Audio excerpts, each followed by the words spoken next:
as provas conclusivas de que a Igreja Adventista é uma seita. Eu vou apresentar para vocês algumas informações sobre a construção de um argumento e de uma conclusão inevitável de que a chamada Igreja Adventista do Sétimo Dia ser ela uma seita. E este vídeo eu espero chegar aos grandes defensores adventistas mesmos, não preciso mencionar nomes aqui, mas que apresentem alguma negação desses fatos, porque o que eu vou comentar aqui, vou reportar algumas coisas na literatura adventista, não precisa ser explicada, né? Já está muito bem claro, né? Nós só precisamos saber se estão negando isso hoje, né? Se mudou alguma coisa. Então, eu vou apresentar aqui seis provas de que a Igreja Adventista do Sétimo Dia é uma seita.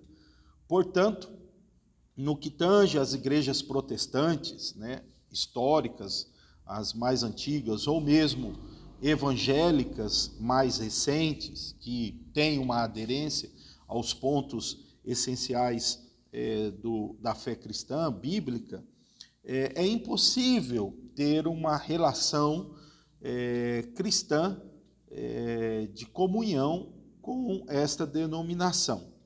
Então, eu vou apresentar para vocês 4 razões exclusivamente, digamos, adventistas e 2 razões não só adventistas, mas que abrangem assuntos temáticos necessários para a fé cristã.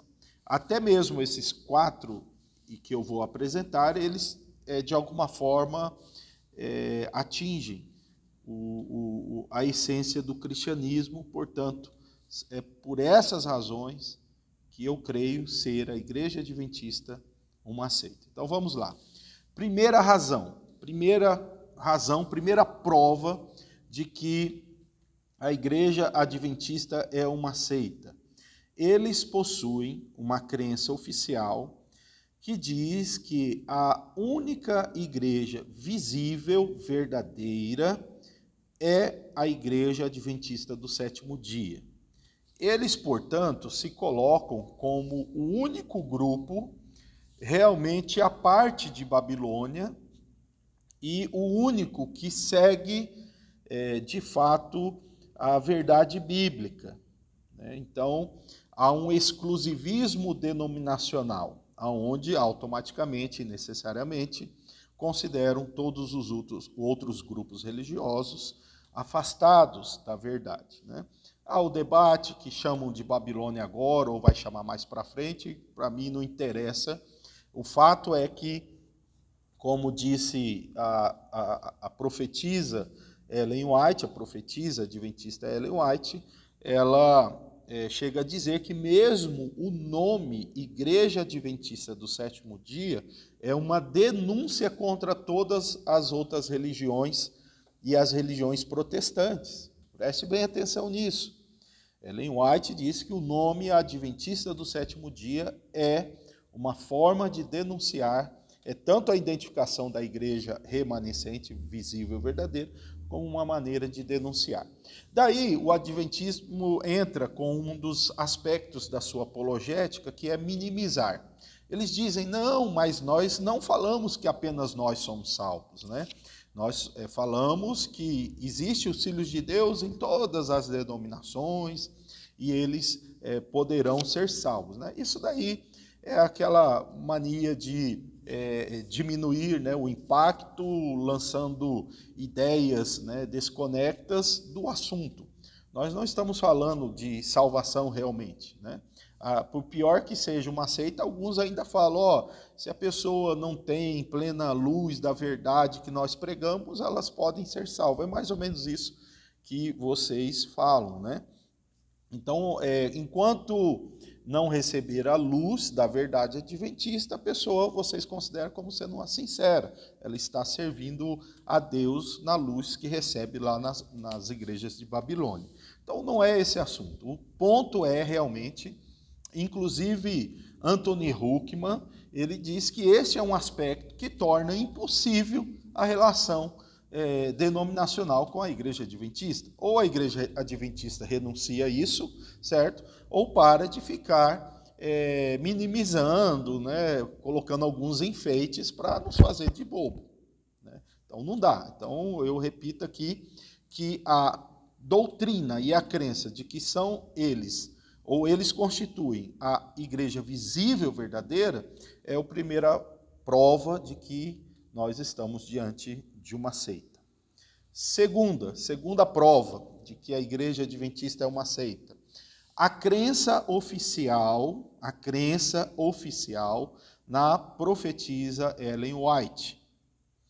Na crença número 18, se não me falha a memória, existe de forma expressa a crença nessa mulher, que ela tem uma manifestação do espírito de profecia para o tempo do fim, e que na igreja adventista foi manifestado o espírito de profecia por meio do ministério dessa mulher. Pronto, apenas ela, né? Eu já fiz um outro vídeo sobre a Suprema Papisa Adventista, e ali eu mostro que existe até mesmo declarações de fé de assembleias adventistas. A Assembleia Geral, teve uma Assembleia Geral em 1995 que declarou a fé, outra depois do ano 2000, não me lembro ao certo, está lá no meu blog, MCA Apologético, e ali a Assembleia Geral, ela expressa uma resolução em que mantém a declaração de que a Ellen White é uma constante fonte de verdade para a fé e prática. Então, Ellen White, ela possui uma cadeira exclusivista, cativa, na história, na crença adventista. Então, se você pegar qualquer igreja séria, protestante, bíblica, as suas confissões não terão presentes ali o nome de fundadores, nem deve estar, né? Agora, no caso da igreja adventista, está. Inclusive, às vezes aparece aqui, ou alguns às vezes negam ou não, mas há o próprio cartão de batismo que a pessoa tem que declarar fé no espírito de profecia, isto é, em Ellen White. Eles entram aí novamente a chamada minimização, né? Que a apologética adventista ela tem duas vias, né? Uma via dupla e uma outra que eu chamo de minimização. A primeira dupla é a seguinte: eles desqualificam todos os críticos, ou os críticos são desonestos ou desinformados.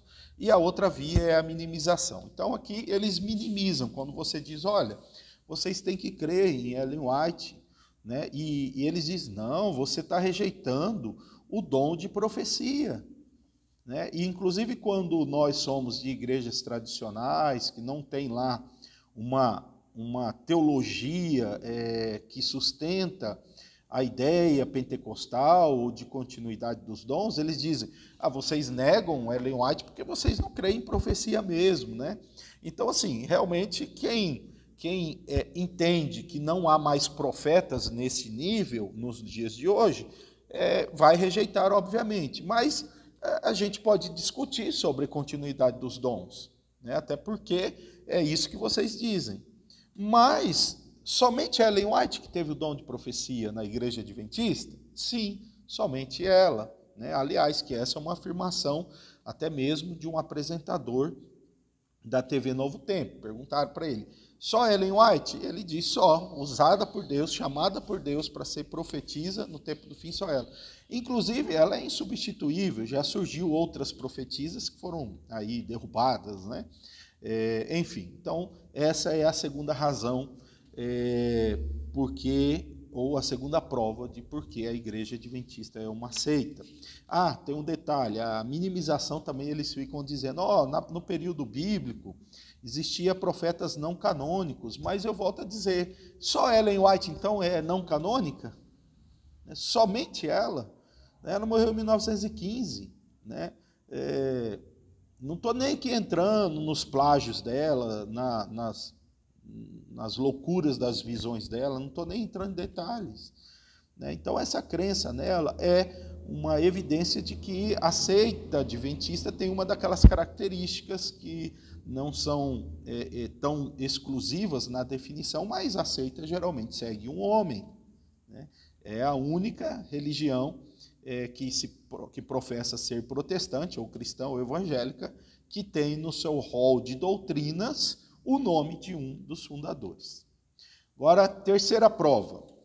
A terceira prova de que a Igreja Adventista do Sétimo Dia é uma seita é a crença em 1844. Mas essa é uma crença escatológica. Bem, poderia ser, mas sabemos que não é. A Igreja Adventista, ela olha essa data como um período ou um tempo em que Jesus começa a segunda fase do seu ministério celestial, de exame para quem vai ser salvo ou não, enfim.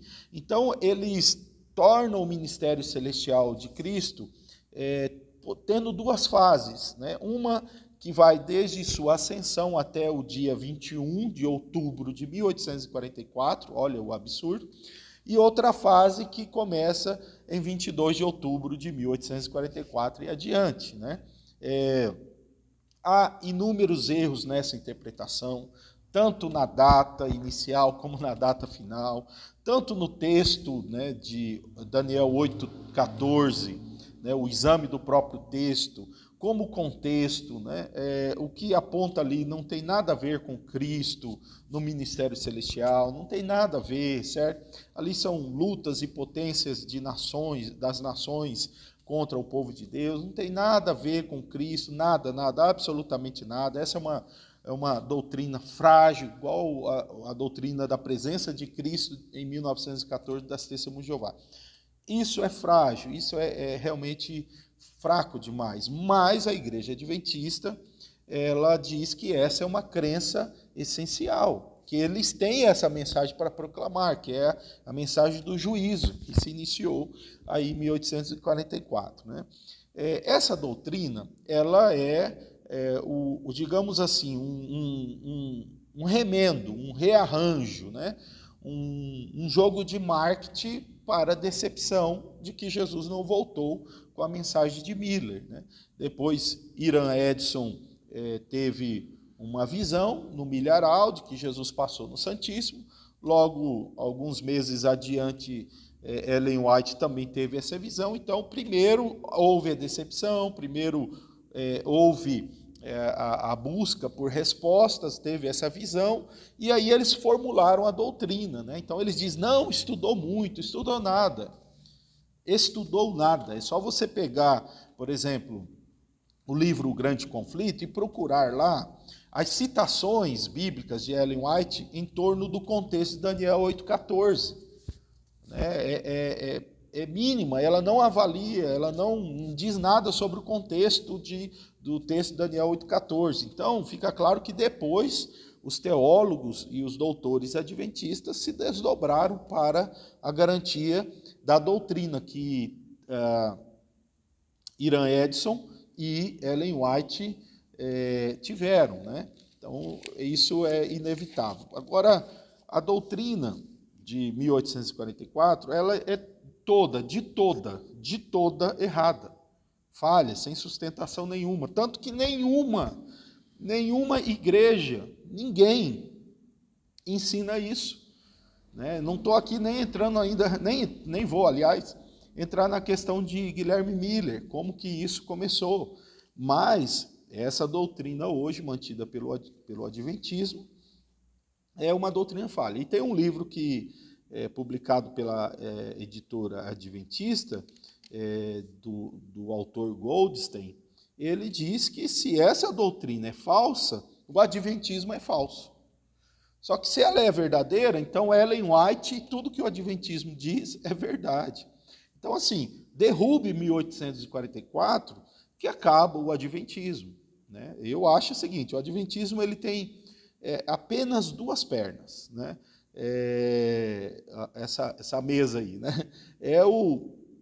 De um lado é Ellen White e do outro é 1844. Tire qualquer uma que cai, né? Você não precisa nem tirar as duas. Tire qualquer uma das duas que vai cair. Bom, eu já mencionei aqui sobre a Igreja Remanescente, Ellen White, 1844. Eu agora vou mencionar sobre o sábado, né? Sobre o sábado. Existem problemas heréticos, malditos de guardar o sábado? É claro que não, né?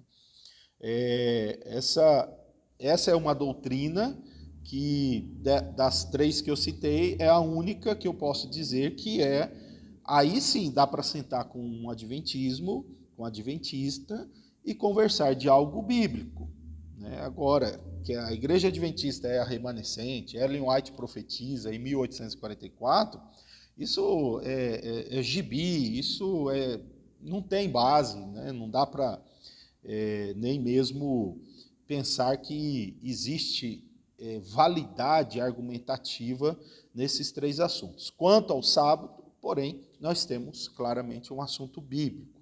Daí vai vir o debate se esse sábado deve ser guardado, se ele foi abolido no Novo Testamento, se ele foi substituído pelo domingo, ou se não temos mais nenhum dia, nem de guarda, nem de celebração, porque existe dentro do arraial protestante a ideia, ou o domingo seria um dia de guarda, substituindo o sábado na maioria dos seus aspectos, ou seria apenas um dia de celebração de culto, ou continua o sábado, mas aí com uma nova perspectiva.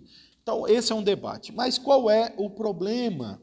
Qual é o problema adventista? O problema adventista em torno do sábado é o seguinte: a questão não é só guardar como um meio de obedecer o mandamento, ou de adorar a Deus, ou de fazer boas obras. A questão é que, como coloca o livro que eu tenho aqui, a História do Adventismo, né?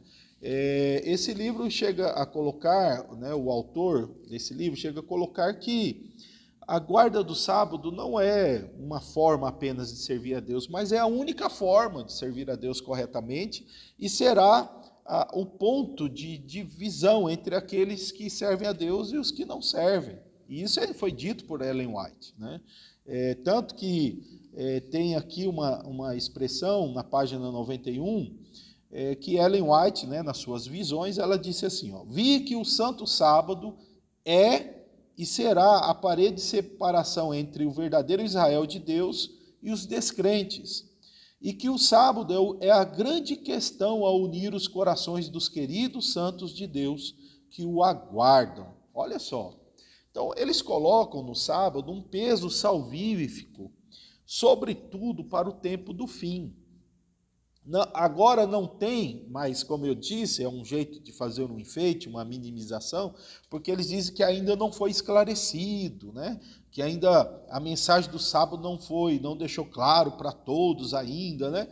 Então, assim, como ela disse, né, que tinha que continuar proclamando, né, o sábado mais plenamente e tal. Então, enquanto para nós o nome de Jesus, a pessoa de Jesus, a suficiência dele é o ponto de convergência de todos os cristãos, para o adventismo vai ser o sábado, né? Vai ser o sábado. E é por essa causa que diz eles que os adventistas serão perseguidos e todo aquele que guardar o sábado vai fazer parte da igreja remanescente e vai ser perseguido pela besta, aquele histerismo todo. Bom, notamos aqui que o sábado, portanto, para o adventismo, não é apenas um tema teológico, uma doutrina denominacional, um meio de adorar a Deus. Não, eles realmente colocam um peso escatológico de salvação nesta data. Portanto, a salvação pela graça, por meio da fé em Cristo Jesus e não no sábado, é o que vai determinar no tempo do fim quem é salvo ou não. Porque, como disse aquele autor que eu mencionei quase agora, Goldstein, no livro Algumas Profecias de Daniel, lá 1844, ele chega a dizer que ele quando conheceu o Adventismo, ele não conheceu só o Adventismo, ele também conheceu a verdade presente. Então, assim, aliás, não conheceu só Jesus, mas conheceu a verdade presente. Então, para eles, Jesus é importante, é o Salvador, mas parece que se não aparecer sábado, né, é interessante que se você conversa com um adventista, isso já aconteceu, sobre Bíblia, e assim vai indo. Não demora muito que ele vai vir falar do sábado. Então, quando eles dizem, não, o Jesus é importante para nós, é importante até chegar o momento deles mencionarem o sábado, que é o selo, né, que eles dizem. Então, eu mencionei aqui essas 4 provas, e agora eu vou mencionar outras 2, né, que também são importantes, né, mas não é apenas problema adventista, não são problemas exclusivamente adventistas, há outros segmentos, né?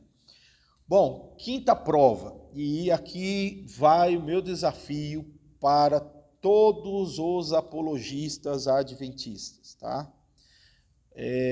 Fato, a massa adventista muitas vezes não sabe disso, vários adventistas não sabem disso, tanto que eles falam, quando eu falo para alguém, ou alguém comenta, fala que isso é distorção, mas vamos lá, né? E tem vídeo na internet de pastores falando isso.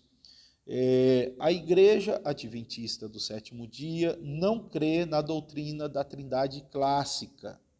Eu sei, a minha tese é que isso é uma forma de desculpar os pioneiros e acertar com algumas visões de Ellen White. Tá? Essa é a minha tese, é a minha opinião, né? Então, a rejeição da doutrina clássica da Trindade pela teologia adventista, com Fernando Canale, com Hal Dedering, né? Acredito que seja assim que se pronuncia, na década de 70 e 80, nas décadas de 70 e 80, né, formulado por esses teólogos, é o que encaixou certo naquilo que temos historicamente. Então, o livro, por exemplo, Tratado de Teologia, né, Adventista do Sétimo Dia. Este livro aqui, ele, por exemplo, fala e aponta que a doutrina de Deus encontrada nos pais, no credo atanásio, encontrada nos reformadores, nos avivalistas e outros teólogos, estão todos errados. Estão todos errados. E que somente Ellen White recuperou a doutrina bíblica da Trindade.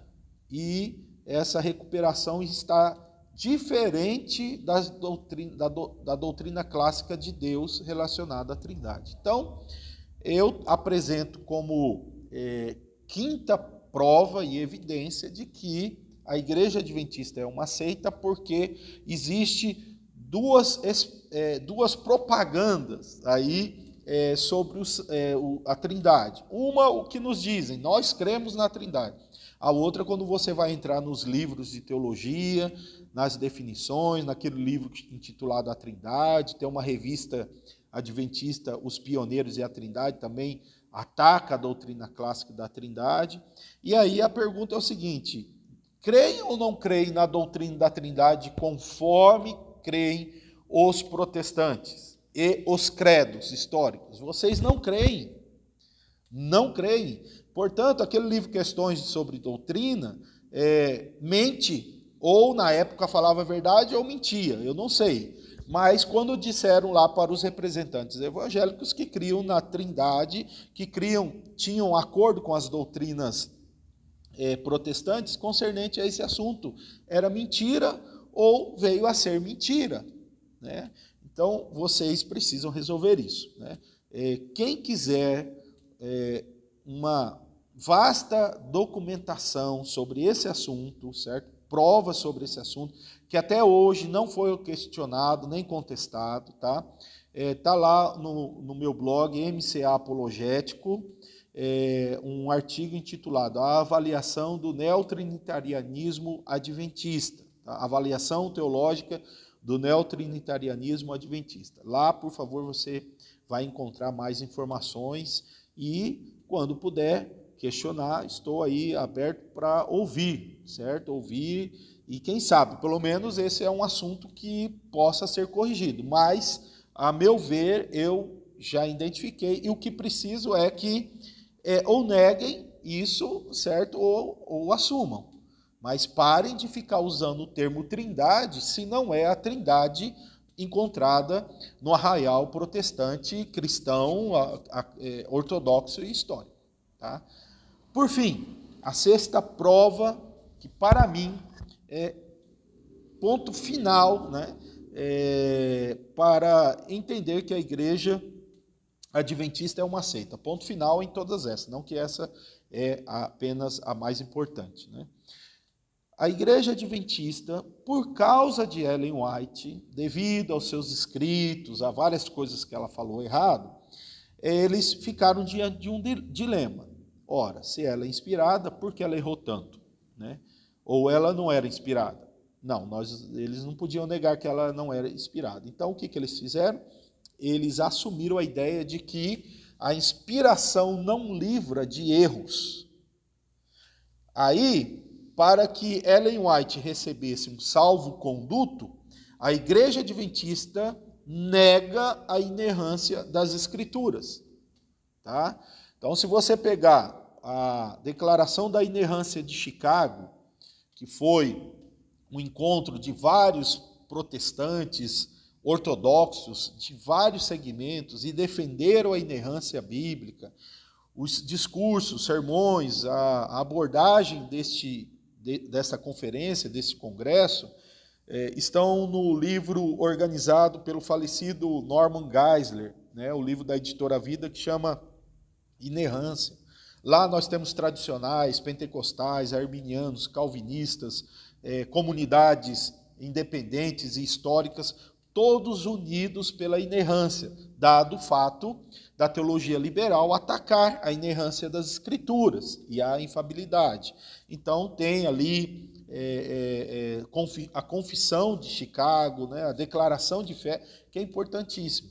A igreja adventista não crê na inerrância.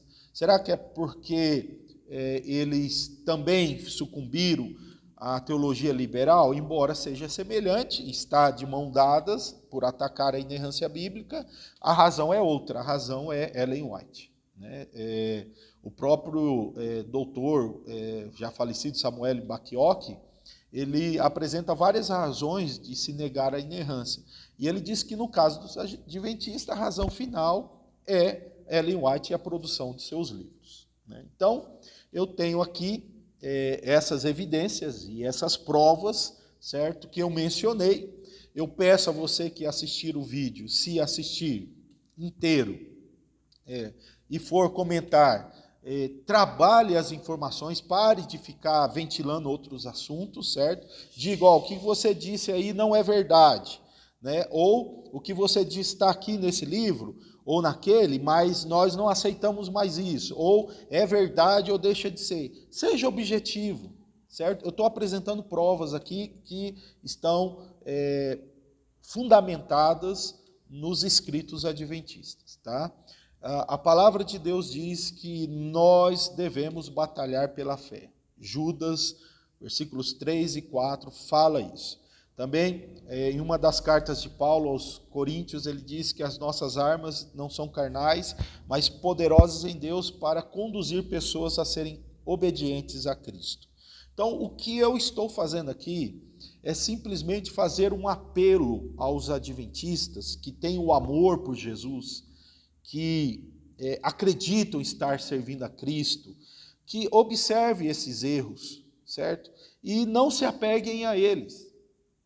Apeguem-se a Cristo exclusivamente e abandone esses erros. Você não pode continuar crendo que esta religião é a única remanescente. Você não pode continuar crendo em Ellen White. Você não pode continuar crendo que o sábado vai ser um aspecto de salvação no tempo do fim. Você não pode continuar crendo no 1844.